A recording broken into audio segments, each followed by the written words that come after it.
Let me ask you, I suppose, a tough question. Because I think many of our viewers and readers asked us if we'd ask this question, which is that, I mean, Brazil is a renewable energy powerhouse. I think 90% of your electricity is from, renewables, a lot of hydro, for example, but others, wind and solar and things. And then just recently, obviously, the president announced 172 sites, some near or in the Amazon water systems, to be auctioned off for oil and gas. And of course, at many COPs recently, a lot of countries have been calling for a phase out of fossil fuels or a phase down of fossil fuels. The International Energy Agency says to meet net zero, there should be no new oil and gas after 2021, so that's gone by. How do you communicate to the world what you are doing when you're hosting a climate COP? I'm sure I'm not the first person to ask this question, and I won't be the last, but how do you articulate this? No, that's a very important question for us as well, because I think the topic of how we're going to transition in the world from COP28 in an oil country, the Emirates, obviously, they decided, we were all able to decide transitioning away from fossil fuel. And that was in the Emirates. That obviously is an oil country. So first, I don't think there is a relationship between if it's an oil country or not in terms of how the COP will be. But I think the question is really important, because when we decided to agree on transitioning away from fossil fuel, which is a global goal, we also said in an orderly, just, and actable manner.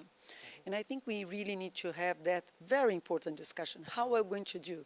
At the moment, the demand for oil, unfortunately, is growing rather than going down. Obviously, countries producing oil have a lot of responsibilities, but also all the consumer countries also have a lot of responsibilities because they're still demanding. So how can we have a debate and face the challenge that all of us have? Every country. If you're not a producer country, you are a consumer country. Most of the countries are that way. Look at Norway, producing country, also France, or Canada, the US. All the countries are producing oil or consuming oil. What we need is sit around the table and discuss how we're going to do that in an orderly way. Debating the transition away cannot be a taboo. It's a big responsibility for all the societies.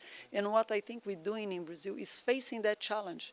We have first, obviously, debating that nationally, as we did with Stop Deforestation. Brazil is not afraid of facing the challenges that we have. Our biggest emission is deforestation. We talked to private sector. President Lula has made the call, we will stop deforestation. Now we need to sit at the table, because we also cannot do a transition that will impact negatively, obviously, the most vulnerable. So it's a challenge for every country. It's a challenge for Brazil. It's a challenge, I'm sure, in the UK. I know the decisions that the UK have taken and how you're going around that. So that's what we need to do also collectively, and hopefully COP30 will be a place that we can sit with data in a mature way to see how we can do that in an orderly manner. And do you think at some moment these oil and gas operations might get an environmental assessment?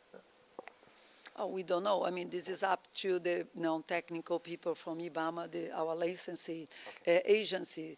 This is a very detailed technical work, and we're looking forward to see their reports, and I'm sure whatever their report will do, the Brazilian government will apply what has been suggested. All right.